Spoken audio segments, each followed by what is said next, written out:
anything keep you from discovering the half of the workforce who are stars. Workers skilled through alternative routes rather than a bachelor's degree. It's time to tear the paper ceiling. Do you need another 30? We got 10. You can make stars part of your talent strategy at tearthepaperceiling.org. Brought to you by Opportunity at Work and the Ad Council.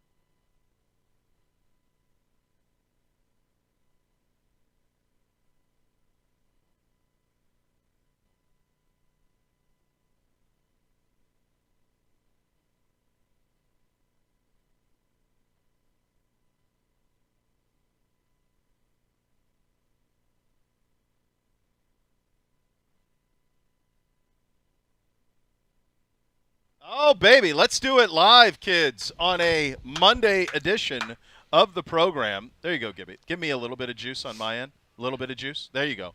Oh,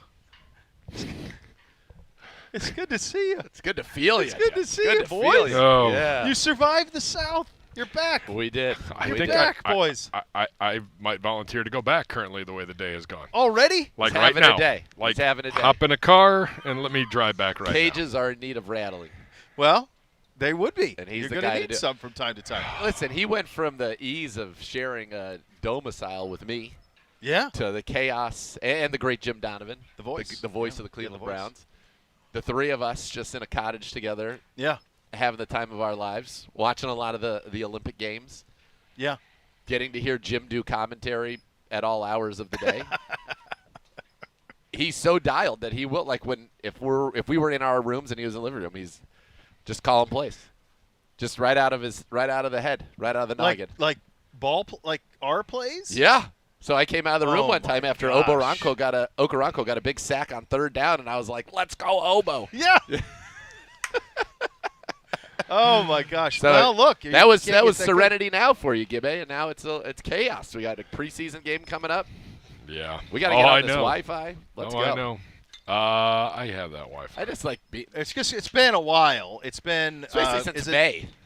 It really has been. It's been We did one show like the last week of July together, all of us. June. Yeah, June. No, July. No, three of July. us. You Oh, keep last week saying of July? June, and I'm like, No, no, we were together in July. There was one day in the last week of July Prior to us leaving, prior to you guys leaving Okay. where we all we're together. did a show. We have not done what we're about to embark upon, which is 5 straight days together Oh! in April? maybe. Yeah, probably April. But By it's the way, time, Victory baby. Friday, the most popular show of the season. So Yeah, that was we're gonna have to Wait, what's in April? That was the last time Time that that we maybe we did did a a full 5-day-a-week week together? work week. Oh. Because Victory Fridays through much of May. And Yeah, then, there was 1 week where there was a Friday in May and a Friday in June that we did it. allowed Oh, us with that we had to mini- work. Yeah. There's mini camp Yep, stuff. correct.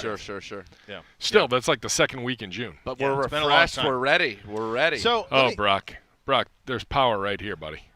look at him. God. That looks like a man who spent 12 days at the Greenbrier. Right there. Brock. Look at him. The struggle's real today. by the way, Struggle- I was Struggle's wrong. real with everybody. 42 pages, 17,701 All right, tell the words. people what you've done. Tell the I people put what you've together as getting ready for the preseason game number 1, and being up there with Chris Rose as the Hoff is gallivanting around Germany. By the way, today, done. Still is. a year ago today, Yeah. he was inducted into the Pro Football Hall of Fame. That was a year ago today. Today's the day. Yeah. Today was that Saturday? That's right. Wow.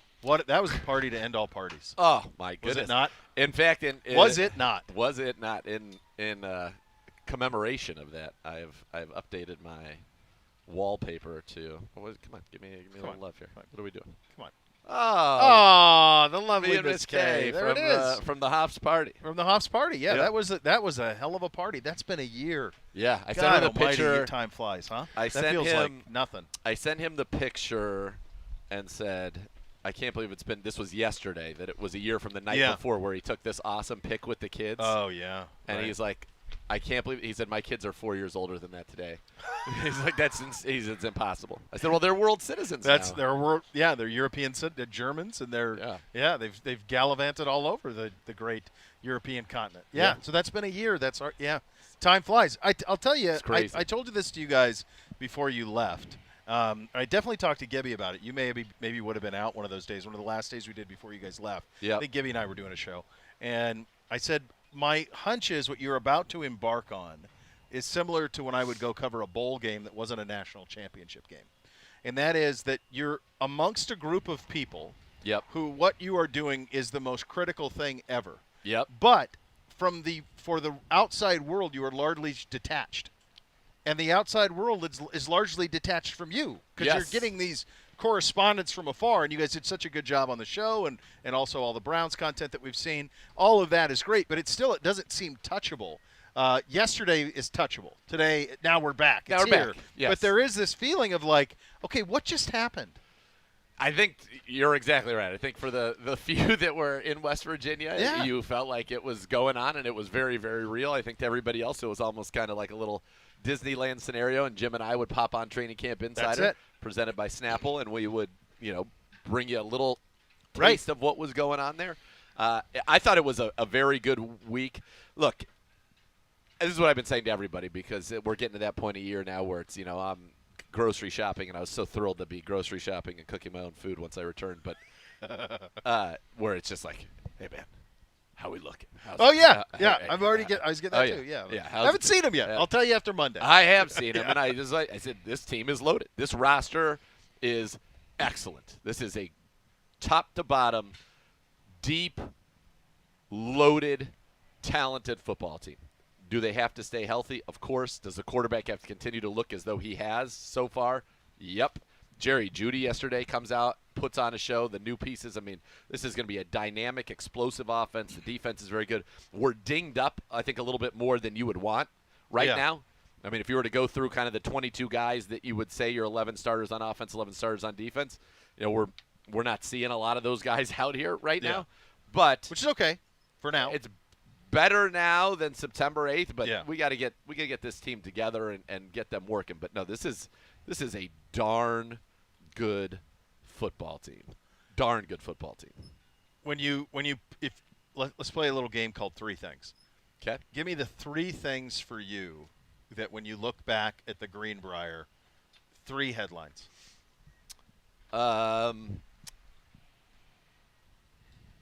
One would be just kind of the overall new look offense.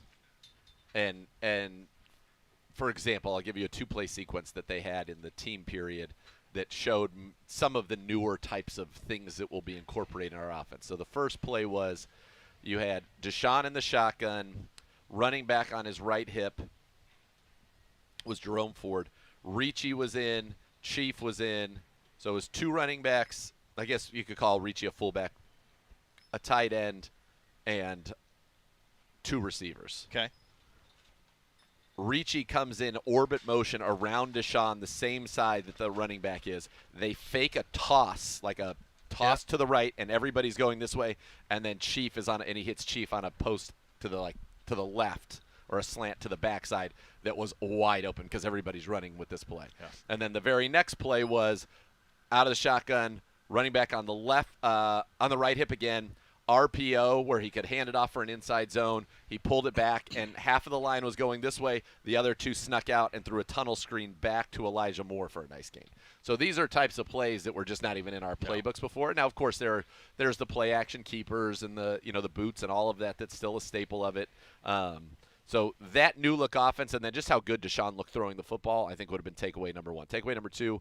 Can I pause before you go to 2 please. on 1? Please do. This is our 3rd. You're such a big camp with Deshaun. Yes.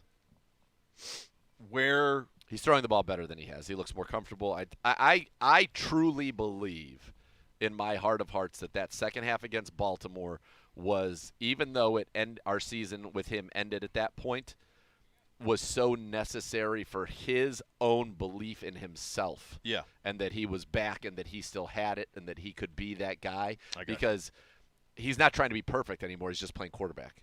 Okay. And he's doing that at a very high level. Like yesterday, he had one interception. Denzel undercut him. He was a little late with the ball. Other than that, I don't think the ball hit the ground. He finished practice with a bomb down the right sideline on a beautiful back shoulder to Jamari Thrash, and then a bomb down the right sideline again to Jerry Jeudy, which was a thing of beauty. That was, yeah. So he, as good as he has looked, and he is just talking to him. I mean, you can watch our interview on the Browns YouTube channel, one that Jim and I did with Deshaun from the Greenbrier. He is just so much more comfortable. He loves this offense. Yeah. He loves the changes that were made, and you got to give Kevin Stefanski a lot of credit. Guy's two-time Coach of the Year, due in large part to the success of the offense that he has presided over. And he brought in not only Ken Dorsey, but don't sleep on the impact Tommy Reese is going to have as the Browns tight end coach, the former offensive coordinator at Alabama a year ago, and some of these spread, easy throw RPO type things that he brings to the table. And, he's a guy that just kind of hearing the buzz around is likely to be an offensive coordinator in the NFL soon.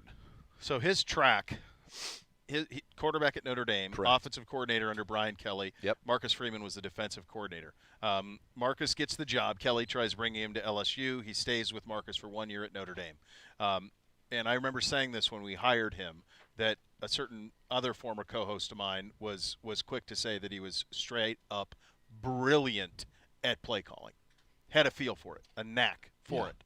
And he said he is brilliant at it, at seeing it, at mapping out a game flow, all of it. Just has a great feel. He very likely, had Saban not been decided to go in another direction, Tommy was already the offensive coordinator at Alabama. He would have been a head coach in college football in short order. He just needed a couple more Saban years. If Saban hangs on for 2 years at Alabama, Tommy's probably a coach in the Southeastern Conference at a place like Mississippi State or something like that when the job opens. I mean, that's where he was headed. So to hear that is not surprising at all to anyone who follows college football because of the way, the regard with which he was held. Yeah. No. So that makes a ton of sense. I think it does make a lot of sense, and I think it's just been good, and you see kind of the joy they have in that offense. So that's right. part one. On to two. Number two. Number two, David Njoku was the most dominant player at the Greenbrier by a wide margin. I mean, he was uncoverable. He would get open whenever he wanted. He caught everything that was thrown to him in the red zone. He was catching touchdowns left and right.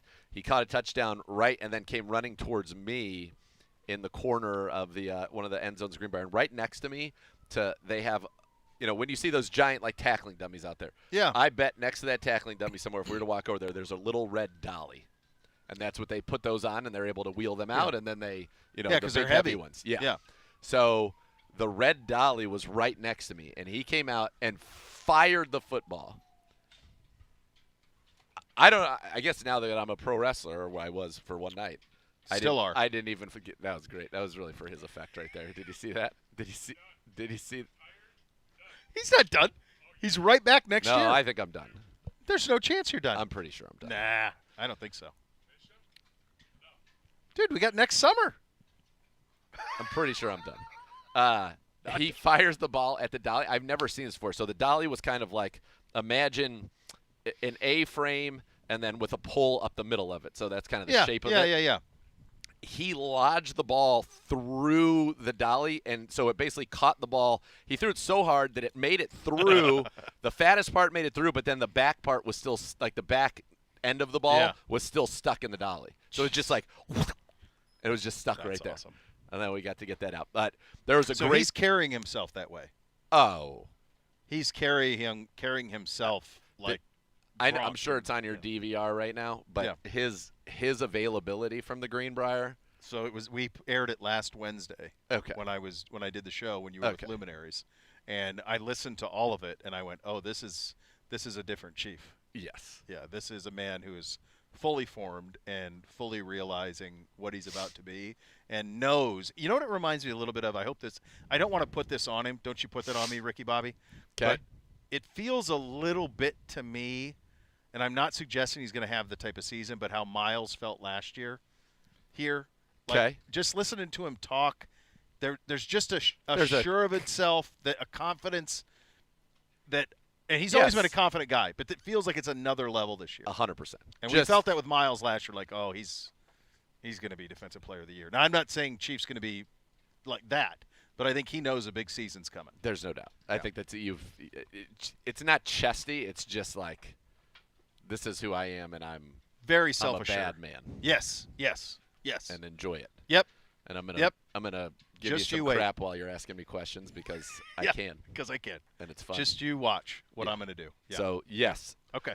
Couldn't agree more with you on that. That is you have, as you always. I mean, it's like riding a bike. We're back together. Of course. Oh you've hit God! You've, From the first show. You've hit the nail First right on the show. head. Come I mean, on, duh. easy. Duh.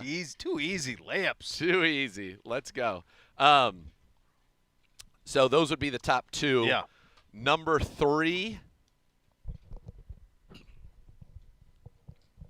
So this is, I'm going to take this in a different direction, but if you want to get into any specifics, and we can obviously specifics about yesterday, we can get into those as well. But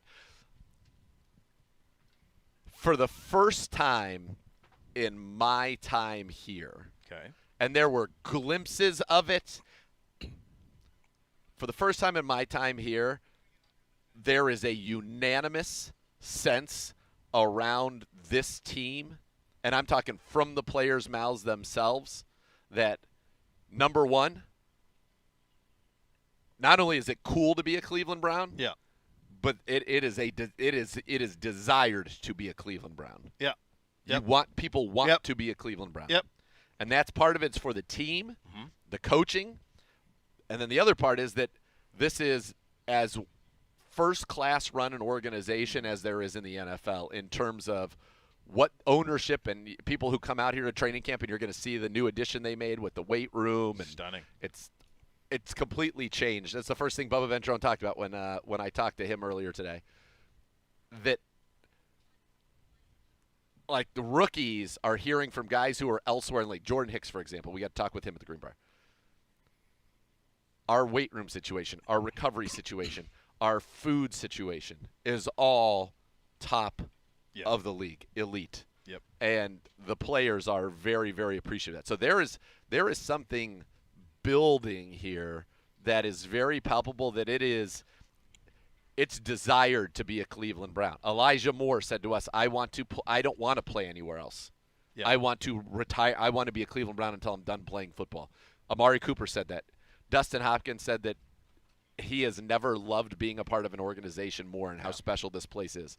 So there is that, to me, when you hear it from, and you're hearing it from new guys who have been here a year, guys who have been here multiple years, that is, for a long time, nobody wanted to be a Cleveland Brown. I mean, let's just call a spade a spade. Let's just be honest about it. People did not want to be Cleveland Browns. And now you have a situation where people do want to be Cleveland Browns, and that, to me, is incredibly exciting.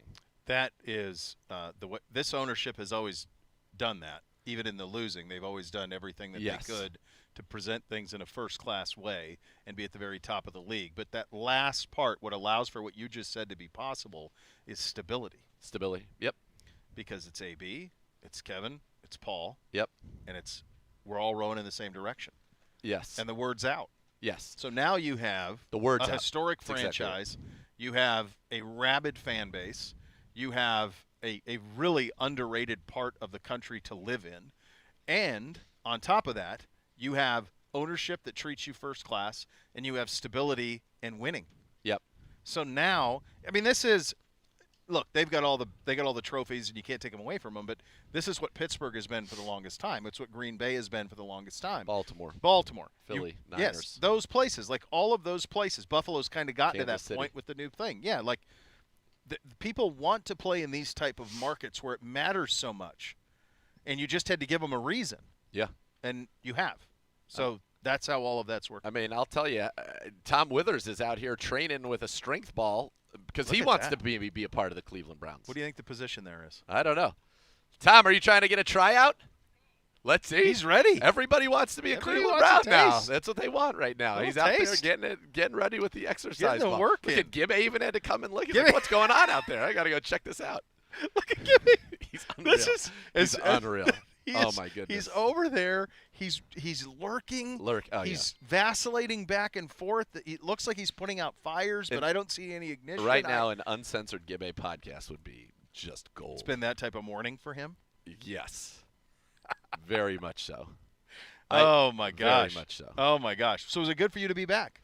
Great being back. Love being back. It's great to be with you. I'm very excited for this season, and I put out a tweet. I think when I got back, how great it was just to to be home, to be grocery shopping, cooking food, cooking your own meals wine. is pretty good. Oh my God. Well, you can only eat out so much, as good as it can be. For sure. Yeah. And I've realized this. I don't work out as well on the road as I do in my home gym, the Great King's Gym over on the east side of Cleveland. I love that place. When I'm in there, I just get locked in. There's a vibe in there. Yeah. It's very hard for me to work out in a very sterile hotel gym situation. Yeah. I can't do it. I can't get in the zone. So I kind of just let myself go for 2 weeks. I really haven't worked. I got back in the gym since I've been home. I've been back in the gym, which is you look great. Great. You look great. I'm happy to say, and it was also on the other hand, it's well, what have I been doing all this? I don't. Maybe it's only because it's been 2 weeks. I don't look any different. I'm so what have I been doing? And they're busting my butt. You look 5 days a week. Say, you look great. I don't look any different. You let yourself go. You look great. Yeah. So you look absolutely great. And you were at SummerSlam over the the weekend. Oh yeah, that was. Look, nobody. And I was talking to we're talking Big L luminaries that were in attendance. Yeah. Nobody does live production quite like the WWE. And so that was an absolute spectacle. The amount that goes into it, their setup on the field for their production setup is massive. All the stuff underneath in the service level, people have never seen that much equipment, those many chairs, outfits, makeup stations, everything for it all to be perfect in our stadium ever. And there have been obviously major concerts there. It is a one-of-a-kind spectacle, and I was told that when Roman Reigns made his return that the pop was audible to people as far as Lakewood. I think that seems about right. That seems to have checked out. It was an unreal moment. Yeah, that seems to. That checks out. It was as loud because you have to understand, and I think this is something that some people are like, "Oh, the crowd was whatever." The difference in sound in an open air stadium versus a dome is completely different. Add that as another thing for our home field advantage in a dome. When you get a dome rocking, the sound is just coming up and coming back at you. Do you know why? Because there's a roof. That's right. It's reverberating. So it can't escape. Can't escape. That's right. There's a roof. There's a roof. That's the difference. Sound can't escape. Snow, rain can't come in. Can't come in.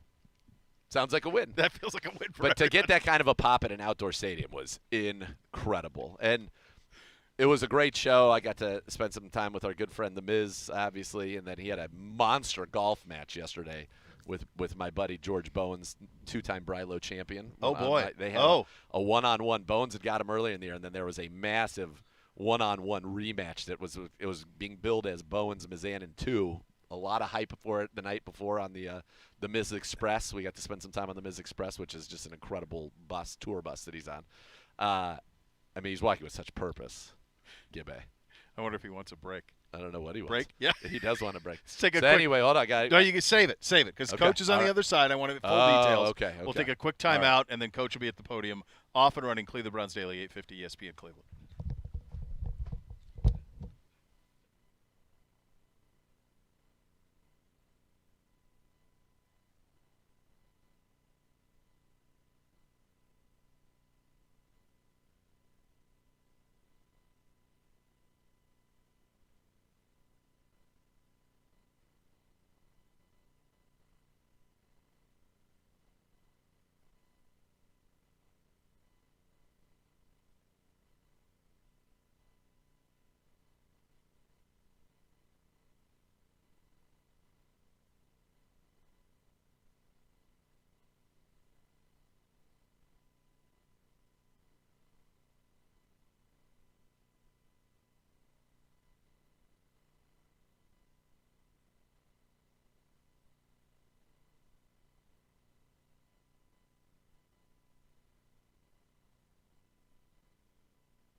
Josh Cribbs, Kevin Mack, Joe Hayden, and more. True Fan Travel hosting premium trip packages for Browns fans in Vegas, New Orleans, Denver, and D.C. Flights, hotels, tailgate passes, tickets, and more. Visit TrueFanTravel.com today and reserve your ultimate Browns travel package. We are going to be in full pads, it appears, my friend. And Coach is going to be addressing the media here momentarily. This is you were back yesterday for a practice, but now we see the full gear as a part of it, my friend. Oh, yeah, you're seeing as the players making their way out onto the field right now.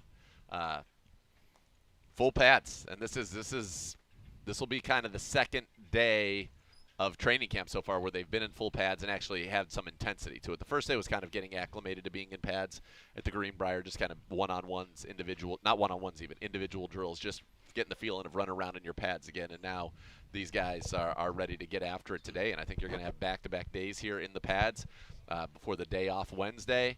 Then you'll probably not be in pads Thursday would be my guess before you get ready for the game on Saturday, because Thursday will be kind of like a fast Friday practice would be my guess. As we see the head coach of your Cleveland Browns, Kevin Stefanski, who was in attendance at SummerSlam, got to spend a little time with the coach over at taken in the spectacle that was the WWE. I saw him with Miz and Johnny, which was cool. He came early to hang out with the Miz before the show. Yeah, that was very cool. Very cool to see. Very cool. So he's heading to the podium right now, and I think we'll have a listen. You guys know. I don't know. Is your expert weather people think you'll be able to stay outside, you think? No such thing as an expert weather person. Can't predict the weather. So there may be something popping through, but it'll be quick. What impressed you about Jerry on his first day, kind of full participation, and obviously they made some plays up there? Yeah, you said it, Dan. Made some plays. Ran a real nice choice route early in practice. Ran that vertical play at the end of practice. So kind of showing his versatility as a route runner. But it's early, so getting him there and getting him introduced to different concepts at full speed. Hey, Kevin, I know it's been a few years now, but 3 preseason games instead of 4. Mm-hmm. How does that change the way you approach these games? I feels like we've had this, the rhythm of these games, and we feel strongly about the plan of how we ramp to the season and getting ready for week 1.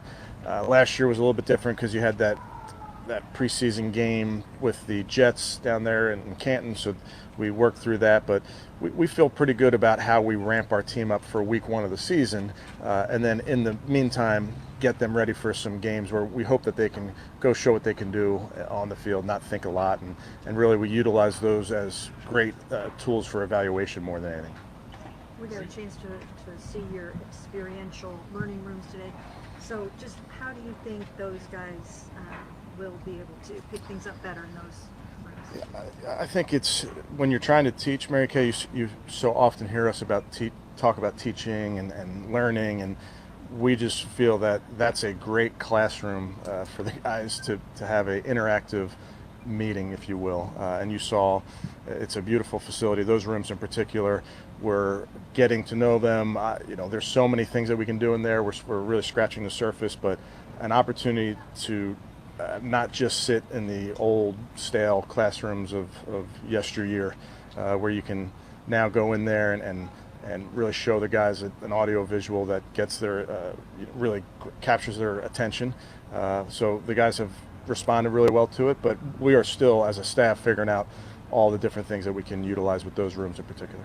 Who's using the golf simulator? Not me, Cam. Not me. It's closest to my office. I did not request that. I have not been in there, I promise. I think the specialists kind of have that room on lockdown right now. Kevin, as you guys kind of work through who's going to play in the preseason possibly and when, how much is the new kickoff rules factoring into that? And is there a chance like you're going to play some guys that maybe you wouldn't have a year ago because of those rules changing? I don't think that will factor into the decisions, Ashley. We'll obviously get a look at it on Saturday night down at our place. We'll get some really good looks at it versus the Vikings here on our practice fields, but that won't factor into the decision necessarily. We saw Jordan Hicks walk off yesterday. Is he back today? He's not back today. He's dealing with an injury, but we'll get him out there soon.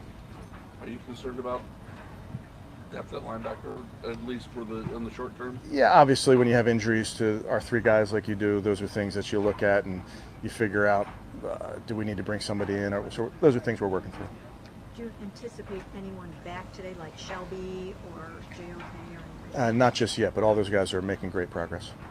Back to the classroom for a second. You've been in this league long enough. Do you have to find new ways to kind of teach these guys, especially the younger players? We do. It's something that we spent a lot of time as a staff in the off season. We had a lot of meetings just talking about best practices, and one of the things we talked about, and we read some or had some studies presented to us, just in terms of the best way to reach guys in this generation, if you will. We talked about the art of note taking, and maybe that's a lost art. And in those rooms, as you see, you're not going to sit there at a desk and take traditional notes, but you're going to be more interactive with your teacher, with your coach in this case. So we're trying to find that balance of there's a lot of information that we need to download into our players. What's the best method to do that? And I think these are a great start towards that. Is there any danger of information overload for you and the coaches with all this stuff? Absolutely. Yeah, that's certainly, we have a finite amount of space in our brains. I remind our coaches of that oftentimes. And so we can't overload ourselves. We can't overload our players because we're just talking about playing fast. Hard to play fast when you're thinking. So we do also, as you present that information to the players, part of this tool that we have now is how it goes to them is maybe easier for them to understand than traditional sit-down lecture classroom. So, but that doesn't change the fact that you can't just overload them with information. I think that's a recipe to play really slow. Kevin, can you talk about just trying to figure out the preseason, like what his role kind of looks like on game day? What do you envision his role looking like, kind of in support of you as the primary coach? Yeah, Ken and I have talked about whether he's upstairs or downstairs. Might work through that in these 3 games. Initially thinking that he'll start down, but he'll have a huge influence, particularly on game day, with me and the offense in terms of what we're calling, how we're calling it, when we're calling it, and then the ability to sit and talk to the quarterbacks face to face if he's down, but have great face time with those guys, and then interact with all the coaches throughout the times that our defense is up. I think he can do a really nice job there as well. Is that the choice between up and down, whether to be face to face with your quarterbacks or get that bird's eye view that maybe he's used to? We've talked through. You really could do it either way. We're comfortable doing it either way. I want to work through it, see what he's most comfortable with. We feel really good about the coaches that are upstairs. If Ken does think that downstairs is best, if we decide that that's best, we feel that we have some coaches upstairs that can be that bird's eye view, like you mentioned. Every time I look up, I see Matt Landers making a big play out there. What have you thought of Matt, and what kind of a skill does he bring for you? I think you're right, Mary Kay. He's made some big plays. He made plays down the field. He's gotten behind the defense. I think he has a good understanding of what we're doing, so he's in the right place at the right time. So excited about him to continue to make some steps, and these preseason games will be big for guys like Matt, show what they can do, in a setting like it's going to be down there on Saturday night. Kevin, is there an importance to throwing downfield even if you don't hit them all for just how the defense has to respect that? I think so. What happens in training camp especially, or in practice especially, defenses, you don't have the same, what's the word I'm looking for, if you get beat deep in a practice, it's not going up on the scoreboard, right? So you may be a little bit more aggressive in practice, at least initially. So you can tend at times on defense to play aggressive, certainly knowing that getting beat is not going to be 6 points per se. So then as an offense, the offense thinks about taking a shot on that in that type of setting and to back the corners off. So that happens in game as well. I think early in the game, sometimes you have corners that and safeties and linebackers that maybe play tighter to the line of scrimmage or jump routes if you have a tendency to throw short early in a game. So that's the conversation where you talk about, do we need to take the top off early to show them that we're willing to do that? If you have an individual route to a receiver outside, do you show them early that we're going to go deep? So those are all things that we talk about. It's really based on the defense you're playing that week. How has DTR looked for you, and how eager are you to see the competition sort of between him and Tyler as you get into these games? I think it's a great room. I'm really excited about those guys. I think they're pushing each other.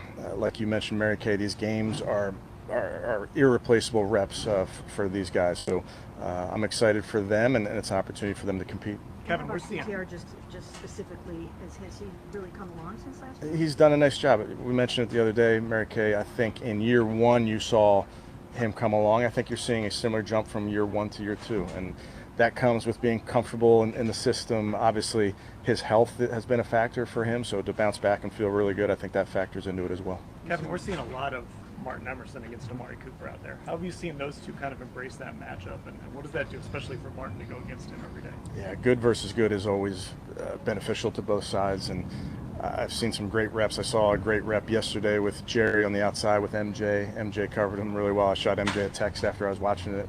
It was outstanding. So he pushes the receivers push him, and it only makes you better.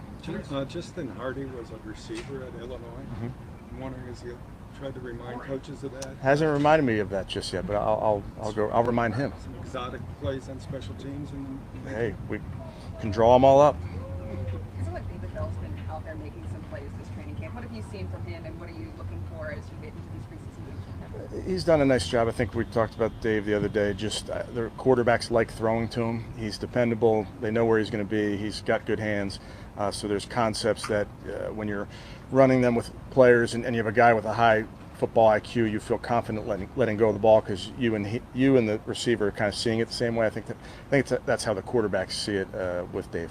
How do you view the run game right now as far as just its status? You haven't had many padded practices. You're not tackling to the ground and things like that. Just what are your impressions and thoughts of where the run game is at? Yeah, I think it's like all aspects of our game. It's a work in progress. Everything we're doing is getting ready for week 1 of the season. I think you can cover a lot of ground without being in pads. So all the walkthroughs that we've had going back to the spring, all those team periods, they all count equally. Obviously, you get the pads on and you get to move around a little bit, but we're not going live here. We're not tackling to the ground. We haven't done that in my time here. So I don't know that that's a necessary thing to have run game success. Good. Okay. Thanks, guys. Appreciate it. All right, there you have it. Your head coach, Kevin Stefanski, meeting the media. This team will hit the practice field at 2 o'clock sharpish or thereabout. The big headline there, I think, is Jordan Hicks as he's down. And so that is, you alluded to this earlier, better now than September, but still there's a lot of that first 11 on defense that are down. Well, you look at it really on both sides of the football, for the Cleveland Browns. In what would be, your opening day 11, there are quite a few things that are quite a few pieces, I would say, that are missing, right? And so that's one of the things that this team certainly needs to get figured out as quickly as possible, get these guys back healthy, because as you kind of look at this 90 right now, or the 22, so your quarterback, Deshaun, he is out there. Your starting running back, obviously, would be Nick Chubb, not out there. Yep. And Deontay Foreman, I would say, probably would be your next guy there. And, he was dinged up at the Greenbrier. Fortunately, is okay, big picture. But I'm not sure if he will be practicing today. That'll be something that we'll look at. You got wide receivers. We just got Jerry Jeudy back for the first time yesterday, but Elijah Moore didn't practice yesterday. Now, it looked like Elijah should be back today, and if so, that would be the first time that all 3 of those guys have been available in a team period. You do have the Chief.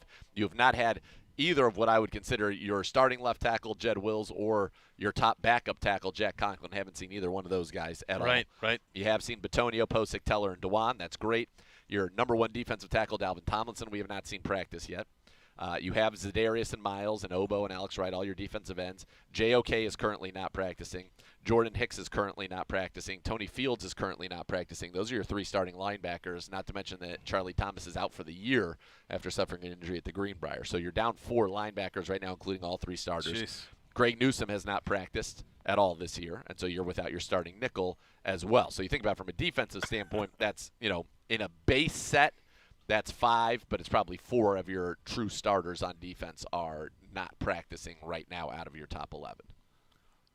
Significant. Yeah, it's a large number, and certainly a bigger number than anybody would want. Yeah. So just need time to heal, time to get healthy, and time to get better, and that's something that you can't rush that. So hopefully we get through this one. This is a full practice, full padded, full contact practice that we will see here in about 20 minutes. So we want to make sure that we're locked into that and see how everything's progressing. At the same time, this team needs to take care of itself from a health standpoint, because this is starting to really stack up a little bit on that side of things heading into the preseason debut on Saturday. We'll go around the league coming up next. You'll listen to Cleveland Browns Daily on 850 ESPN Cleveland.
OBM, the preferred provider of copiers and document services for your Cleveland Browns. They'll tackle any size office. That number is 216-485-2000 or visit OhioBusinessMachines.com.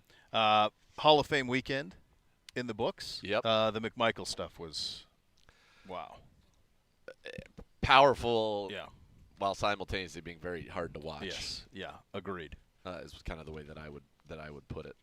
Yeah, but that was, you and I experienced that firsthand, obviously, last year, and then this was a big Bears weekend. I mean, you had McMichael, you had Hester, you had Julius Peppers there as well.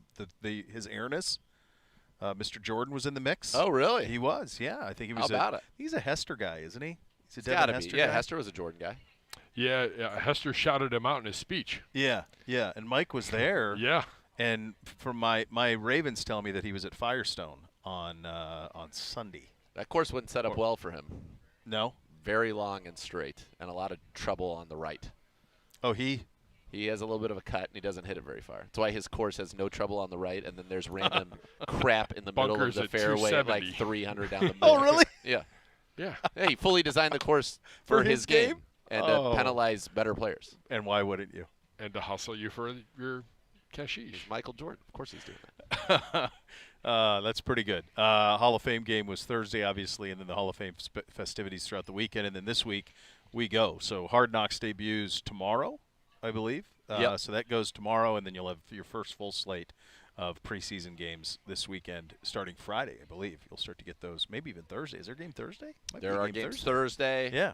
There are, in fact. Thursday, Friday, Saturday, I believe. You've got, let me see. I think you've got a bunch of games coming up here in the Thursday, Friday window. And I know talking to some of the coaches, they were pretty excited to get to watch some of those, especially, Bubba and Coach Stefanski to focus specifically on the kickoffs. Yeah.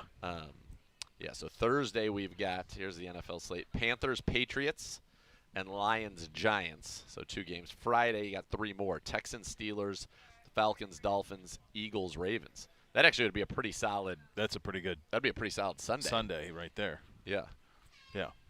Yeah. The Thursdays, but those are pretty good. Yeah, so you're curious what, who plays what rookies play, that type of stuff. That's kind of where you are. Yeah. I did think that it was the Texans blue was much improved on TV. It's really dark. It's almost like their uniform steel. looks good. It looked clean. Their I liked uniforms it. look good. Yeah, I liked it. I thought it looked pretty good.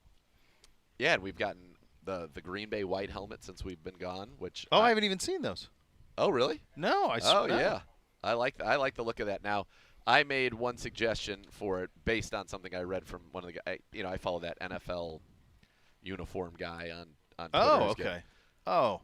So it's really good, but the stripe in the middle of the helmet should have been yellow. Yeah.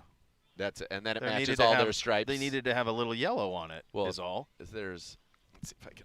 I gotta pull up for you what I got up in here. Yeah, I think it just needs a little.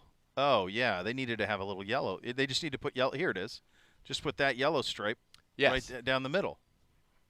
Right. Then you're good. Just take the jersey stripe and put it on there, and just throw the yellow on there. Then you're good. It's because then it matches. Oh, here's an image of it with it. Somebody did it. Yep. Where you just do that. That solves it. Yeah, it problem solved. It's such a better looking helmet with that. It's amazing that it is a very small thing, but it makes a big difference. And that's something that they can probably get right as they go forward here in the future. But yeah, that's a simple fix. Yeah, simple fix. Very simple fix there. A couple other things around the league. Justin Herbert diagnosed with plantar fasciitis in his right foot.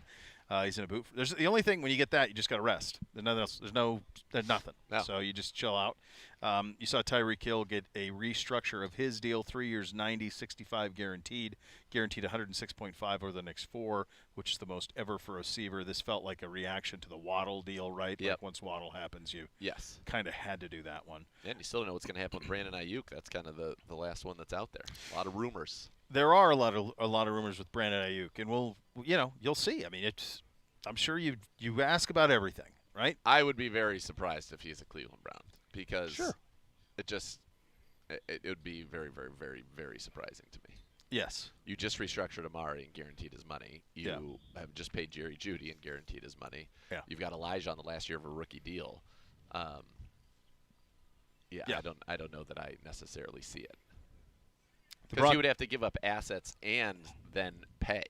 Correct. They think they can get maybe a 2 for him, which would be wild. Now, my dad's already texted me, said that out there they're saying Amari for Ayuk and something.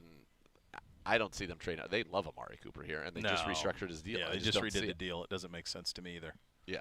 No. And I continue to be surprised that they don't make Ayuk work in San Francisco. Hold it. They can't. They can start finding them as it gets. Right, but I mean, it's just weird to me that they don't. I feel like he'd be part of the long-term plans there. I think that they would rather keep him long-term than Debo, but they've already paid Debo, and I think Debo's value around the league is under that of Ayuk's right now. Yeah. And here's the other thing. But the Pearsall kid's not taken to it yet. No.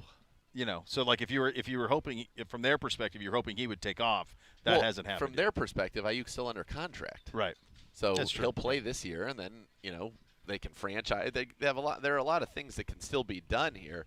The question is going to be whether or not somebody wants to give up an asset and get him. Because look, the truth of the matter is, every year the wide receiver draft is loaded. Yes. And then you can get guys at significantly of supreme talent at a salary point that is a big advantage. That's why I think the Browns are likely in the first round next year. I think there are 2 positions the Browns are going to look at. Now, 3. Left tackle, potentially, depending on how this season plays out with Jed Wills. Wide receiver. Yeah. And then the pass rusher opposite Miles, because Adarius isn't going to be here forever. Now, Alex Wright is coming on very strong, but he would be at that point in the last year of his rookie deal, so he would become expensive as well. So I think that's where you'll be looking if you're the Cleveland Browns, because it's those positions, quarterback and cornerback. That's what should be drafted in the first round. And maybe if there's a stud pass catching tight end, but we've got one. So that's it. Those are the only positions that really should be. Maybe you go for a pass rushing defensive tackle. That's kind of the same. I'll just call it pass rusher. It's a pass rusher. It's a corner. It's a receiver. It's an elite pass catcher, or it's a quarterback. That's really all that the first round should be, and all that it's going to be for a while. Unless you're Atlanta. The Broncos going to wear. Was a quarterback. Was quarterback this year. I guess that's fair. Last year running back. Who's splitting reps, by the way, 50-50 with Algier. Oh man. I think Algier's got a higher yards per carry average for his career than 8th pick in the draft, buddy. Yep. The Broncos going to wear their throwbacks Week 5 against the Raiders, Week 18 against the Chiefs. Beautiful. They should just wear them all the time. Also, Josh Allen wore a Bills helmet to their blue and red practice, a black Bills helmet. The Bills have not announced it all. They don't need to wear black. This looks like the Saskatchewan Roughriders. Yeah, that looks silly. This doesn't look like that's not their color scheme at all. Just wear a red helmet. You could do if the you Kelly want to do the throwback, go to the Kellys. You go the Kelly red, and then that's. I love their white helmets. I do it's too. A great white helmet. Yeah. I don't think you need to monkey with it at all. All right, we're gonna take a quick timeout. On the other side of it, we will be practicing. We'll also go one-on-one with special teams coordinator Bubba Ventrone. You listen to Cleveland Browns Daily on 850 ESPN Cleveland.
This is Cleveland Browns Daily, brought to you by Ballybet, now live in Ohio. Live from Browns Training Camp 2024 at the Cross Country Mortgage Campus in Berea, Ohio. Here again are Bo Bishop and Nathan Zagura. Welcome back to Cleveland Browns Daily, brought to you by Ballybet, a sports betting partner of your Cleveland Browns. Very happy to be joined by the friend of the show, Browns Special Teams Coordinator Bubba Ventrone. Bubba, great to see you, man. How you doing? I'm doing well. Thanks for having me. What's it like being back in Berea after 9 days at the Greenbrier? Oh, it's been great. Our complex has gotten a lot different. The weight room is spectacular. Ridiculous. Spectacular. The weight room, then you got the cardio on the second floor. You got a vantage point for the luminaries up on the third floor. I mean, it has completely changed this whole area. Thank you, Jimmy and D, and helping me stay in shape. It's great. You know, I also thanks UCLA, right? I have a feeling that that trip, this looks very similar to what we saw there's at UCLA. There's elements of the doors, the garage doors that go up and stuff. Yeah, it's great. Yeah, very good. The players seem to like it. Everybody seems to be very happy with that. Was it nice to get in front of the fans, and did you feel like the players got a little bit of juice from being in front of fans after, at the Greenbrier, there was really nobody there other than the team getting after the work? We have great fans, and whenever you have that that first open practice, there's definitely a lot of extra juice. I think it'll be even better today because we'll be in full pads. So, and that's football, right? And that fans are here tomorrow. The fans are back tomorrow, but I'm just saying, for you as a coach, for sure, that's what you need to see, right? And really, the only kind of contact we've seen in pads so far came from the one day at the Greenbrier where we kind of had some 3-on-3 drills getting to the pads. You loved what you saw that day. Yeah, we have another kickoff return period today, so that'll be helpful to be able to keep evolving with that play and the techniques and the schemes that we're trying to get accomplished. So excited for our guys to have another opportunity, especially back here in Berea. All right, how much compared to, let's say, last year when it was the old kickoff rule, how much more kickoff time has been dedicated in practice in this lead up compared to a normal year? More. Yeah, there's definitely been more. It's a new play, and we haven't been able to go against each other in the spring. So now it's you're competing. You're trying to figure out the techniques necessary to run for the schemes you're trying to implement. And like I said in the spring, like I've said all along, it's a trial and error process. And even with yesterday's practice, got a lot of information from what we did in that short time, and we're going to attack it a little bit different today. So has it kind of been an ongoing learning process for you? Because it feels like, and this is just my observation, and you could be like that you're not seeing that, but it feels like initially it was kind of everybody going, and it was almost kind of 10 on 10, and now it's almost you have a guy kind of sniper stand back to kind of see where they're going and be able to fill that gap. Yeah, we have I would say we've looked at a number of different things. We're trying to find a base way to start and then evolve from that. So I think we're just trying to get comfortable with the base play, and then I think the complexity with the schemes will just continue to show up. So we're not going to see anything in the preseason. I'm not talking about with the Browns, but do you think league-wide we're not going to see anybody show anything outside of pretty vanilla? I don't know. I don't think you'll see too many complex schemes or too many things that aren't, I would say, I think you're going to see a lot of basic things. Do you think you're going to see a lot of touchbacks in the preseason because nobody wants to show anything? You could. I think you could, especially later in the game, second half on, especially because how the preseason goes is there's certain games where, even when you have joint practices, a lot of times, your top guys don't end up playing in those games because they're getting all the work in the joint practices. For sure. Same goes with the first preseason game. Some teams won't play a lot of their top guys, and then it puts more stress on the backups, and those guys are the guys that are playing on teams. So I think that you will see some touchbacks, and I think that everyone's figuring out the play in their practice settings, and like I said, and like you said, probably won't see a lot of people showing their stuff, showing their hand. Is this one in the fraternity of special teams coordinators that there's a lot of behind the scenes chatter and everybody's trying to maybe pick brains and everybody's saying nope, not saying a word? I don't think there's a lot of sharing with the schemes. I really don't. Yeah, I haven't really shared. It's too important. I think it can be a game-changing play now. There was discussions and conversations with some other guys that you're close with, early on in the process, where you're trying to drill it and during OTAs. in spring practice whenever you're not able to go against each other, like what were the best ways to do it. Now I think everyone's got their own kind of like, approach to it, I guess. How fun is it for you to get to have this? I mean, not that the job becomes mundane. It's obviously you new people every year. Oftentimes in special teams, you're working with some of the turnover at the bottom of the roster, and that's how guys make this football team. But to have it kind of became about, punt coverage, punt return, some kick coverage, but for the most part, just kick it out of the end zone. Yeah. And then how your team actually performed, which you really couldn't do much about once they're out there kicking field goals. Right. But now this is a potentially game-changing play. It's going to be a game-changing play. It's going to affect field position, drive start. It's going to affect, how many points are scored. Excited for the play. Excited for our players to have more opportunities to make plays, and ready to go. What's the returner lineup looking like right now? You got guys that you're very comfortable. Obviously, I'm a big Pierre Strong guy. I like what I've seen from him, but and hopefully we're getting Naheem back soon. Yes, you're saying so specifically with the kickoff return or both?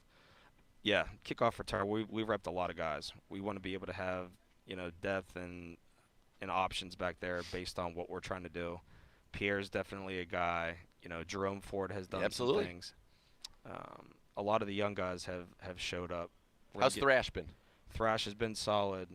He's working on his ball handling. Didn't do a ton of it in college. Right. But he works at it tirelessly. Jalen Darden has shown up. So those are like the young kid, Amarian Brown. Yep. Got some juice. Yeah. So 4.340. Yeah, we like our depth at that position. And obviously Naheem. Yeah. Once he's healthy, he'll be back in the mix. And you've said all along, the guy can run. He can go. He ran. I mean, watching the Olympics now, Naheem ran 10.2. Yeah, which won the women's 100, and that's close to Olympic caliber. I think Amari, you mentioned Brown. I think he ran a 10.4 in high school. Did he? Yeah. Yeah.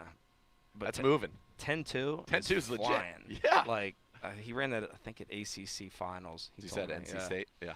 Mm-hmm. Yes. I know you're excited to get him back. You guys go back to Indy together, and so you have kind of that shared history and experience, and so you know what he's capable of. Hard worker. He's doing his darndest to get back. He's working. I see him and Nick nonstop in there, so. That's good. All right, so special teams is often a path to make this football team. We brought in a couple guys who are you'd call special teams aces, and last year, it was Matt Adams and Mike Ford Jr. This year, Tony Brown, Justin Hardy, who's gone to the Pro Bowl for his special teams prowess. What's it like when you get those kind of veterans in here to really set the tone? Those guys have done a great job. They work well with the younger players and bringing those guys along. Both of them are really vocal, Justin and TB. Excited to have both of those guys with us, obviously. Other players on the roster that we're excited to see in action, specifically in these games are the young guys. Yeah. The Buki Watson, Winston Reed. You have my guy Mahmoud. Miles Harden. Yeah, Mahmoud. I mean, Mahmoud's been here. Yeah. Miles Harden's done some good things for us. So excited to see those young guys. And then obviously the guys that return, Mamu, you got Tony Fields, all those guys we're excited about. When Buki Watson, I mean, his story is just wild. SEC Defensive Player of the Year. Spent as much time with the defensive line there as he did with the linebackers. Yeah. And he's a guy that great speed, incredible tackler. I mean, led the SEC in tackling last year. What have you seen from him out on the field in special teams? I'd imagine it's probably somewhat new to him. Doing teams, I don't know how much he has done of that in college. Yeah, didn't do a ton of it. Instinctive player, does a good job finding the football. Yep. He's a smart player. He's picked up the punt protection stuff well. He shows good footwork on that unit. Yeah. So we like him on that unit. He can factor there. He's done a solid job with the blocking in the return game as well. So yeah, he's done a good job. And I'll tell you what, he works. He works at it. He stays post-practice. He works pre-practice. He's good in the meeting room. No, he's been a positive guy so far. That's in probably his path to being on the field and being on this 53. Yeah. And this is a very different Cleveland Browns roster. Being drafted does not put you on this 53. No. It is going to be very, very difficult. I always say, the best thing about a deep roster is competition brings out the best in everyone. If you have competition at your position, it's gonna bring out the best in you, and you're gonna perform to your best ability, because without competition, guys can get complacent. We have a deep roster at every position group. You can go all the way down the line. There are more on the defensive side of the ball, especially. There are more NFL defensive ends on this roster than there are spots for. There are certainly more NFL defensive tackles. There are more NFL linebackers and way more NFL cornerbacks than are available to be on this roster. Yeah, the AB and and the personnel department have done an incredible job of giving us guys to use, and we're excited to see what they got. All right. You mentioned some of the young guys, and one obviously has been here for a few years, but I've seen Alex Wright out there, and I've seen Mike Hall out there in some of this kick stuff. What's it like having those big bodies back? It probably takes you back to your playing days when you had like wedges and stuff where you needed some real size out there in addition to the speed. Yeah, we're trying to get a feel for it. Honestly, we're seeing what these guys can handle and what the play looks like with different body types out there. So I think that it's just, like I said, it's a trial and error process with personnel, with scheme, technique. So just trying to figure it out and try to feel it out. Mike Hall, from just observing him, and Zadarius actually made some very positive comments about him yesterday, but he doesn't move like a 300-pound human being. I didn't. And when I found out how heavy he was, like when I knew how heavy he was, I was like, yeah, when you see him, and especially when you see him in 51, yeah, he looks like a big linebacker. Yeah. No, and he's he can 300 run like pounds, that. but he moves well, man. He's explosive. I watched those D-line, the drills and the one-on-ones. He's an explosive kid, strong. He's definitely a tough kid too. He looks like Mike Tyson, and he kind of plays like Mike Tyson boxed. He's going to be. I mean, Zadarius said he reminds him of Aaron Donald, which is, if that is 80% true, will be one of the great steals of the draft for the Cleveland Browns there. Let's talk a little bit about the battery. Watching Corey Bojorquez punt up close is kind of mind-boggling. I know he averaged almost 50 yards a punt. He has averaged 50 yards a punt at one point in his career. He set the Browns franchise record in each of the last 2 seasons. Yep. He absolutely crushes the ball. He does. He's strong. And I'll say this too.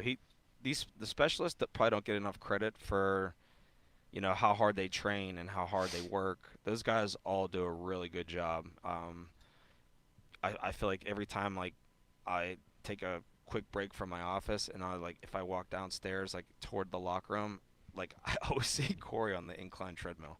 He's always doing some type of activity. And he and Charlie and Dustin and Cade, they have all done a nice job. How nice is it for you that, at this point, obviously things can change in the season, but that's really something you don't have to worry about. Charlie is a pro, Corey is a pro, Dustin is a pro. I never worry about anything. However, it is nice to have a veteran group that you trust. Yeah. So that's a positive. However, there still needs work to be done. Of course. They of course all need to continue to improve, and we're not even remotely close to where we need to be in any facet of our team and our kicking game yet. Well, the good news is we're not. It's early and we're still a month away from the start of the season. So we've just reconvened. But it is, and this is spending your time here, and obviously Phil Dawson was here for a while. But it's been a search, a journey to feel like, okay, we have a guy that when he goes out there, we're incredibly confident that the ball is going to go through the uprights. We've got a long snapper who we know is going to put it in the right spot. We've got a very good holder, and obviously when Corey needs to punt it, he can boom it. It's a nice thing that's not even a topic. Of camp. How about I'll say it that way? Now that we're not worried about it, it's just not that's a good one. Topic. That's a good way to phrase it. Yeah. How's Cade coming along? Because I know it's he said up and down, and raw talent is all there. The clay's there. Yeah. It's just he's gone through a lot mentally in a short period of time. Yeah. I would say he's been pretty consistent. Had a consistent spring. We started out a little slow for training camp. I'll say this: yesterday was the best I've seen him hit the ball since I've been here in 2 years. So he had a really good set yesterday. It just looked good off his foot. The kicking session went really well. So do you think it's valuable for him to have a guy like Dustin Hopkins? Dustin Hopkins was drafted in the league and didn't kick for the team that drafted him. He ended up going to Washington. He's bounced around, and now he's put himself in a very stable spot. And there are tons of stories like that around the league. And I said this last year whenever we made the move for Dustin, and I was asked questions about Cade and his future and things like that. Kickers sometimes it just takes a little bit longer. You don't, and I mentioned, Carlson in Minnesota, and then the Raiders. Then you have Jake Elliott.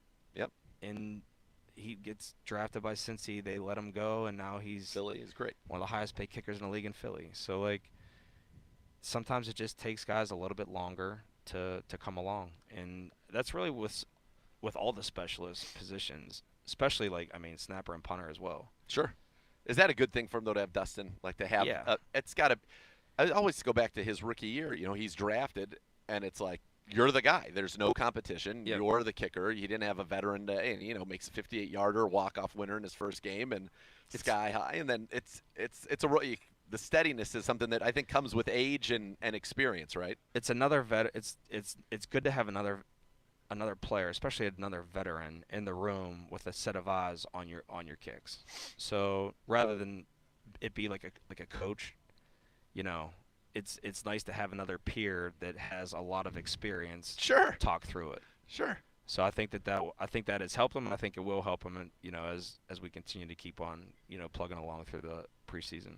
All right, I'm going to open-ended question. Okay. The three things that you're most excited to see over the next, we'll call it the next 3 preseason games, or if you want to even dial down into the first preseason game, that's up to you. I want to see how hard we can play. Our effort, start to finish. It's a challenge out there, players. This is Coach speaking to you through the media. Bring it. I want to see us play with physicality, toughness, and mental toughness, because these young guys are going to get a lot of reps. Yeah. They're going to get a lot of reps, and I want to see who can fight through it, and at the end of the day, who's going to be standing and who you can really count on when the stuff gets hard. So I think that preseason, you find that out fast, both in practice and in the games, is, who's going to really dig deep when you need it, and who's going to show out, who's going to come through for you. So that's what I'm really looking forward to the most. All right. No spoilers. But last year, you came up with Miles jumping over the D-line. Do we have any crazy block setups that we should be excited? We don't even. I don't want to know what they are. We know this is secret stuff, but that we should be excited about as a fan base for the 2024 season. We should always be excited for the game plan. So I have a lot of confidence in our players and the guys we have to scheme with. We have a lot of talent on our team.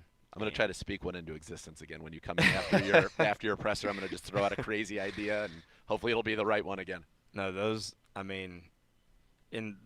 I would say this, a testament to our team and our players for being open-minded for everything that me and Bravo want to do for our team, and we don't have any. You're on some teams where the buy-in for the kicking game is not as high as you would want it to be at times. I would say here, no matter who I ask to do or what I ask them to do, that everyone is willing to do it, and they give it their best, and with effort also. So I think that's a good thing for our team. That's what it takes, right? I mean, you need everybody. It's going to be a long season. There are going to be a lot of ups and downs. You need everybody rowing in the same direction and bought in so that you can overcome the adversities that no doubt you will face. Yeah. And have a successful season. Because this team is – you've been around very good teams. I know you have. Yeah. This is a good team. Yes. It's a good roster. It is. And I will say this too. Like, Kevin does a tremendous job of getting that message across to our players. Like, everything is about the team. Like, everything. Meetings. Practice.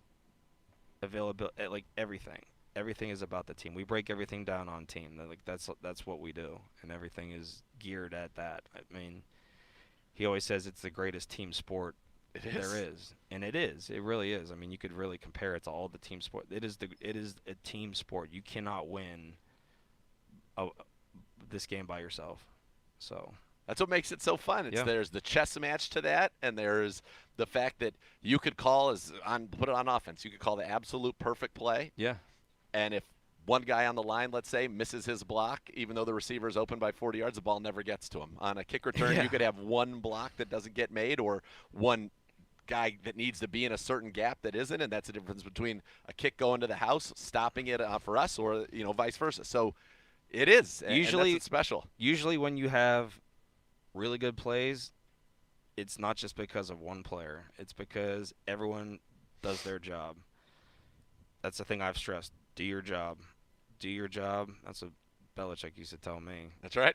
Do your job. Do your job, and trust that everyone else is going to do theirs. That's what Vrabel used to tell you. He said when he would take you out as a young player in New England. He did take care. Is it fun having him around?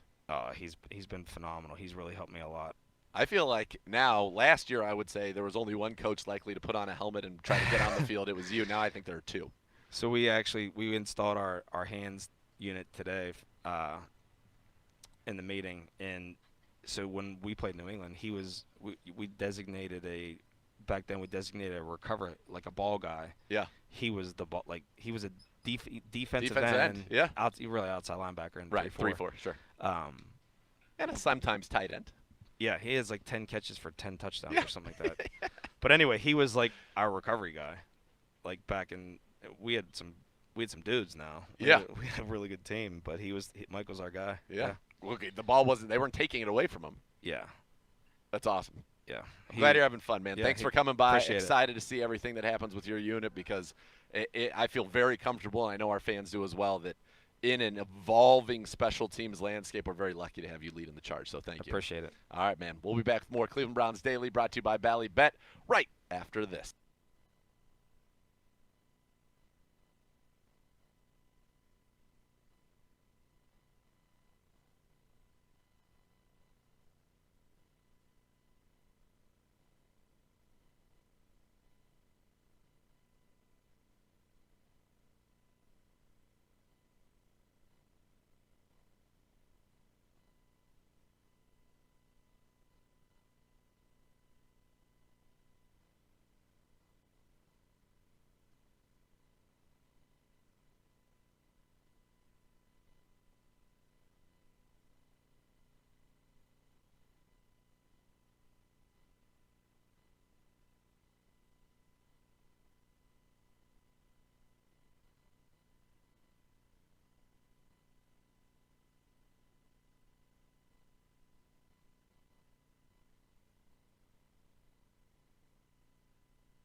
Attention homeowners, you're looking for a stimulus package to upgrade your home's exterior. Well, look no further than my friends at Renew Home Exteriors. Whether you need new siding, roofing, stonework, the team at Renew Home Exteriors, they got you covered. And here's the best part.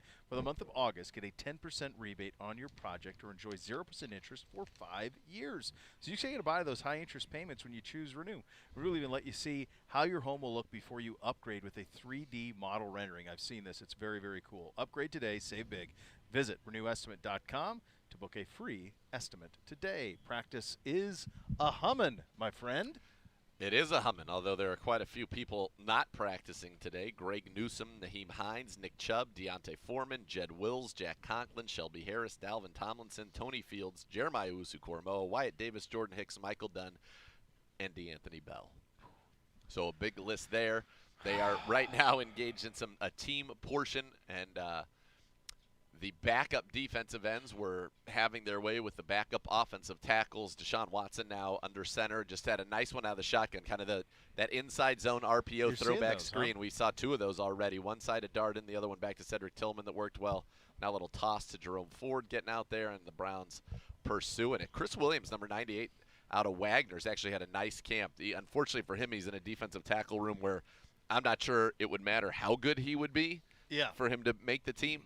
I don't think it feels like a very long shot, but he was very disruptive at the Greenbrier and made a nice play on that one. But he's one of those guys. This defensive line has just been – they are relentless, especially in these team periods, getting after the quarterback. And it really doesn't matter if the Browns' first line is out there. You know, DeJuan Jones I don't think has given up anything.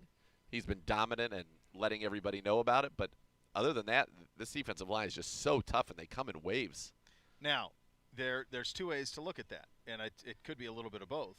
There's an interception right there. Is that that was Deshaun on the pick. Yep. There. Devin Bush got the pick there. Yeah. I couldn't tell if that one was tipped or if it was a miscommunication because there was no one in the area. No. On that one. Like a miscommunication a little bit. Maybe it's good for Devin Bush. Devin Bush, former first-round pick out of Michigan, obviously. Yeah. 100 tackles as a rookie, was going to be that next great Steelers Mike linebacker. And then in his second season back in 2020 against us, Week 5, tears his ACL. Was a full-time starter the 2 years after that after he came back. But, last year found himself trying to make a team in Seattle.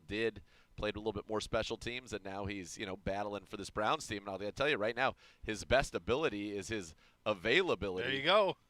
Because there's no linebackers left. No, Charlie Thomas is on IR. We mentioned Tony Fields out, JOK out, Jordan Hicks out. So that's your top linebacker. So he's getting a chance to work with the ones, probably alongside Mahmoud Diabate, who's had a very nice camp as well. And then I didn't realize Nathaniel Watson's nickname was Bookie, which was his dad's nickname as well. That's a nice. I Bookie. like that. I like Bookie. That works out pretty good. I mean, I know a few people whose nickname was Bookie. Yeah. They were a few of those cats. They were practicing some of the dark arts. They were. Yes, they were. Look, I mean, we can sit here and say, hey, it's early August, but this is a little concerning. This amount of injuries, my friend.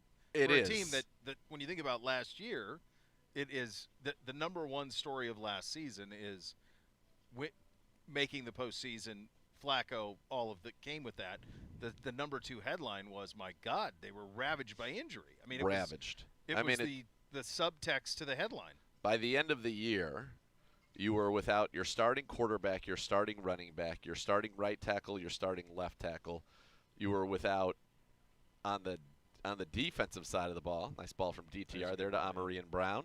On the defensive side of the ball, you were down a couple of your defensive tackles. You were down a linebacker. You were down all your top 3 safeties. Right. I mean, it was wild. It was a wild scene. But yeah, you'd rather have it now than later. But it's interesting. For example, a guy Michael Dunn being hurt, that creates an opportunity for Javion Cohen, who has played very well, undrafted free agent out of the U, at the guard position, working alongside Zach Zinter. Whippler, How's I think. he looked? Zinter, yeah. Good. Yeah. Zinter has looked very good. The interior of our line has looked good. Zinter has been good. Whippler. Cohen has been good. Whippler's been good with that second team. Really, the issue has been at the tackles, where you've got a couple guys, Jermaine Ifedi, who was a former, first-round pick. Yeah. Been in the league for a long time, but hasn't been a starter in a few years for a reason. Hakeem Adeniji was the guy that, the Browns players, I think, salivated when he was on the field trying to protect Joe Burrow. But he was on the line that, ultimately that he played in the Super Bowl for them. So it just they've had some struggles. And that tackle position right now is the one thing that is, if left tackle. It would keep me up at night. Yeah, right tackle you feel great about, but just tackle depth in general. We still don't really know what has happened with, Jack Conklin. We haven't gotten any kind of an update on that. And he was a guy that you thought he was good to go coming out of the offseason, and then we haven't seen him at all. Have AB and Kevin been asked about him, or they just? I don't know that they have. Have they? What did they say? Nothing. Yeah. No, I don't. Nothing really. Yeah, it's I mean, strange. we saw Jack the first day of camp at the Greenbrier, and I'll be honest, I hadn't seen him since. Yeah. Yeah, that's too. Yeah. It's been a while. It's a couple weeks. A couple weeks. We appreciate your honesty. Yeah. If I'm being honest. If I'm being honest. Are you? I am. That was a big catchphrase for people like 15 years ago.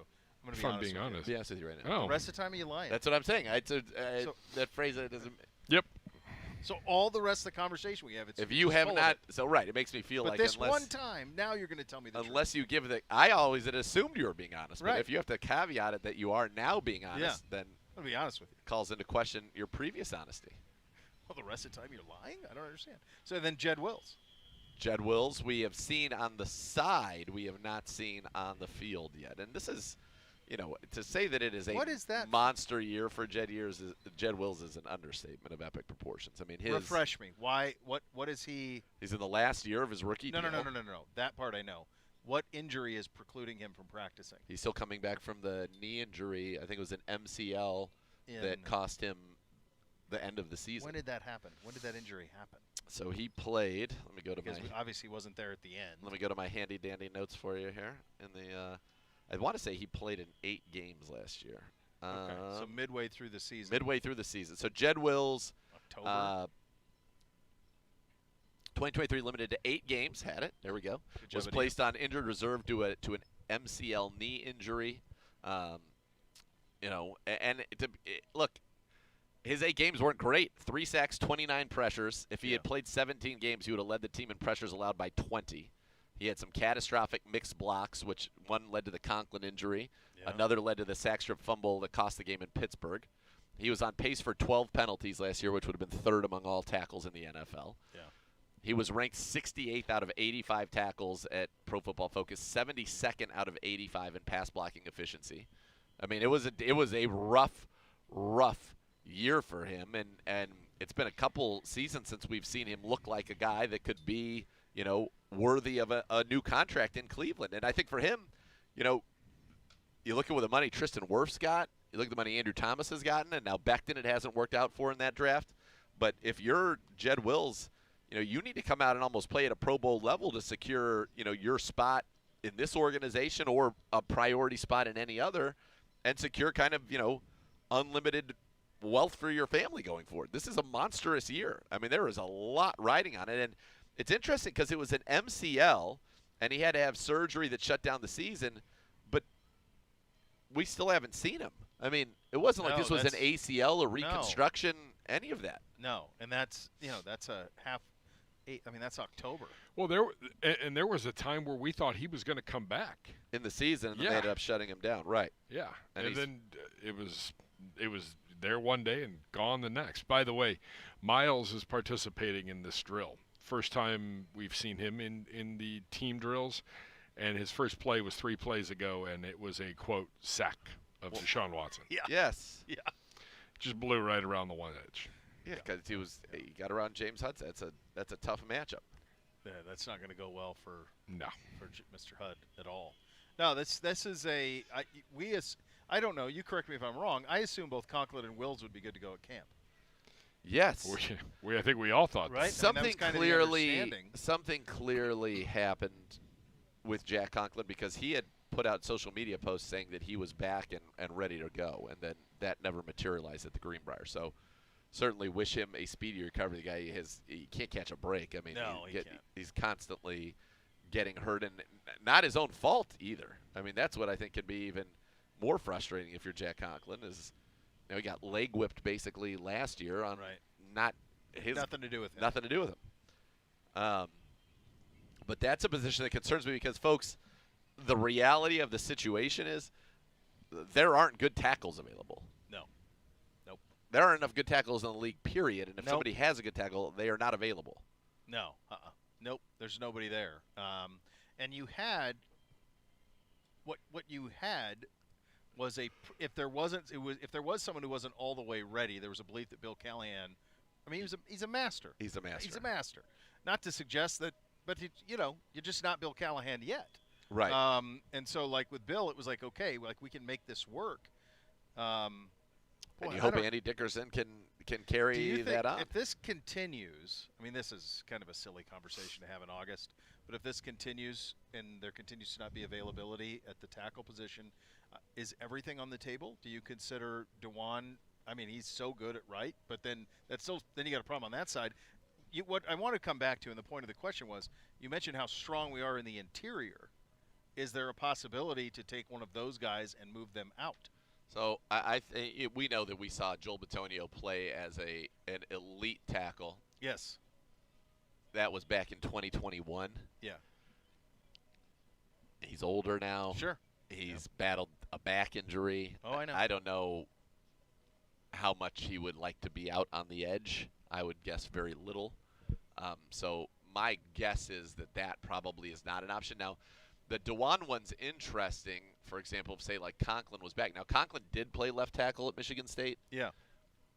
He's played a right tackle in the NFL, 2-time first-team All-Pro.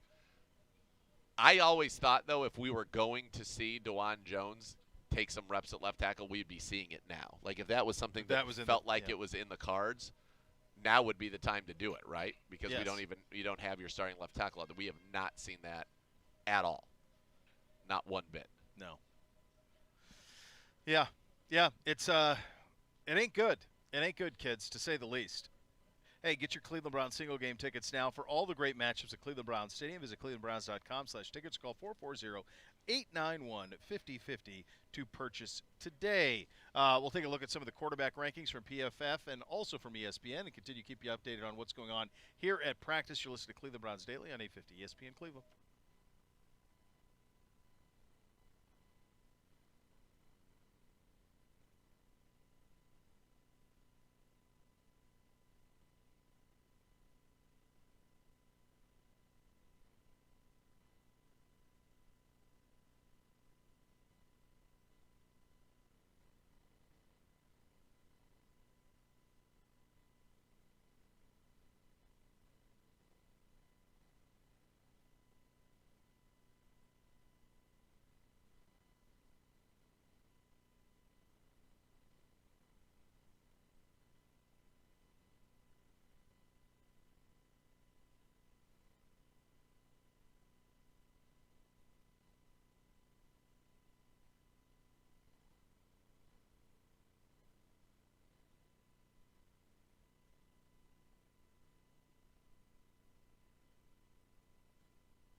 It's Billy Joel and it's Rod Stewart, and they're together for the first time ever. It is Friday, September 13th. It's at Cleveland Browns Stadiums. Those tickets are on sale right now. You visit clevelandbrownstadium.com/BillyandRod2024. Billy and Rod 2024. Are we official? Oh, no. We still have a month and change. I'm like, are we inside a month now, finally? 6 more weeks of this. 6 more weeks. Billy Joel and Rod Stewart are together for one night only. Getting a look at this kick return over here. Boy, that would have to the house. That one's to the barn. I mean, between Pierre, Jerome, Jalen Darden, Jamari Thrash, we've seen some big returns, and it's going to be interesting to see what teams do around the league. Like, are they going to just kick touchbacks in the preseason and not show anything? Are they going to try to get some work on it or not? We'll see. AB walking with Jeremiah Usu-Corbo. I'd love to have him locked up before we play a game this year. I think I'd like that a lot too. I would that like would be that a great. lot too, to see him kind of bouncing around. And yeah, I mean, a lot of this stuff is precautionary, like big picture thinking stuff, and some of this injury stuff is a little bit concerning. Obviously, you want to see some guys get out there, but this is a long build, man. Yes. It's funny when it's not funny, but when you think about, what week was that when Deshaun went out last year? It was actually in. It was in the middle of October. No, much later. Actually, It was surprisingly into November? later than that. Yeah, because we beat the Steelers. I want to say on Baltimore was the second half. It was in November. It was in November. Yeah, and because you're thinking you're halfway home, really. Yeah, when There's still so DTR much beat left. the Steelers, that was in November Yeah. because we went from that game out to That's right. Denver. Out west. Yeah. And then you guys stayed and out and we there. were out there at the beginning of December, weren't we, Gibby? Yeah. It's funny when Was you it think. right after Thanksgiving that we went to LA? Yeah. Yeah. Yeah. That's what. I So mean, that was the week before we Thanksgiving left the with the Steelers. Saturday. Yeah, so it was basically second week of November that he got hurt. It's pretty amazing. You guys had it's really like in the last year, like 3 work vacations, 2 free trips to the Greenbrier, and a free trip out west to Los Angeles. I'm not going to make eye contact with you. He's in a I'm bad not- spot. He's in between 2 big guys. They're just Gibby daggers. Gibby Gibby didn't didn't look. I looked he didn't right look at right. him. I wasn't even I was- smiling. I I was didn't even just- give him I anything. will not give him satisfaction. I was right getting now. a stone cold stare from the right, and Gibby just peering at the distance. Don't with forget. Well, since rage. you're counting, don't forget. We also had one to Philadelphia. There was a Philly vacation. There was a too. 5-day. Yeah. That was a That nice was a vacation. yeah, Five That was a nice day. trip. That was 5 days. Little five Wait, star. hold on. resort in It Philly. was 10 days in West Virginia. 4 days later, Hall of Fame game. Oh Yep. my God, Hall of that's Fame right. weekend. That's right. Yep. We God. were home for 5 days, played on Friday night. Saturday was off. Sunday flew to Philly. We were in Philly through Thursday night at like 3 in the morning, Friday morning. Oh gosh. That's right. That's right. Yeah, that was crazy. And then I died on Friday. I That's felt it. like. That was done. That's a wrap. Yeah. And then we No, had to go it to was- Kansas City to wrap up the the preseason when it was 115 on the tarmac. When I would talk to you guys, and I just like to be. That's just so long to be anywhere. Oh yeah. I mean, it's so long to be anywhere, and this team benefits from it. There's no question, and the coaching staff loves it. The front office loves it, but it's a long haul to be down there that long. Yes, of course. We got some special teams work going on the far field. Quarterbacks doing some individual stuff here near us. Offensive line is farther south of us, far field down there. Some luminaries out here taking it all in. Spirited, but probably much more spirited coming, I would imagine, here in this one. Yeah, and I think we'll see if we get into any one-on-ones or get into any O-line, D-line, things like that, where you really get to see people get after it. But you're right, special teams going on right now, and Bubba's so excited. We heard from him earlier. He likes a lot of the guys they've got out here, some of the guys they brought in. You're seeing some real dudes playing special teams, and he said that's one of the things that he loves about this team right now is that he's getting buy-in from everybody, and that's what you need. You need to have good teams where people are, open to not only playing on special teams, but being, making plays for you on special teams. So far, we haven't seen really much with the kickoff. I mean, I think that's interesting. I probably agree with what you said. Like most people will probably just kick it deep, and then you're just going to save stuff for the season. Just going to be touchbacks and early on, don't you think? You I think you hit it. I don't know if you'd work on too much. I don't think people want to show. Yeah, you don't want to show what you got cooked. Because I guarantee that there are coordinators that think they have certain returns that will be touchdowns. Yeah. And so you got to be very judicious about the moment that you pull that out. You can do that once. Right. Twice, maybe. Once, and then a counter off of it somewhere else. And then it's on tape, right? And then it's there forever. And then everybody's copying it, and it's the whole thing. Yeah. No, it's good. Absolutely. The overwhelming thing is big-time team here, big-time talent. Just need it to get healthy, and you need everybody, or a lot of them, participating, and then you're on your way. But you're building towards September is what this is all about, folks. That's the whole thing. It's the balance of being, sharp as a tack by September the 8th, but also being as healthy as you can be on September 8th. And I think that's the balance that Kevin Stefanski and, coaches around the league are struggling with to try to do that. So we see some luminary conversations that would be very interesting to eavesdrop on right now. Yes, we would. We do see some of those out there. All right, we'll take a quick timeout. So much more to come. You're listening to Cleveland Browns Daily on 850 ESPN Cleveland.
And if a car, truck, or motorcycle accident caused you injury, call the injury lawyers at 1-800-ELK Ohio for a free case review.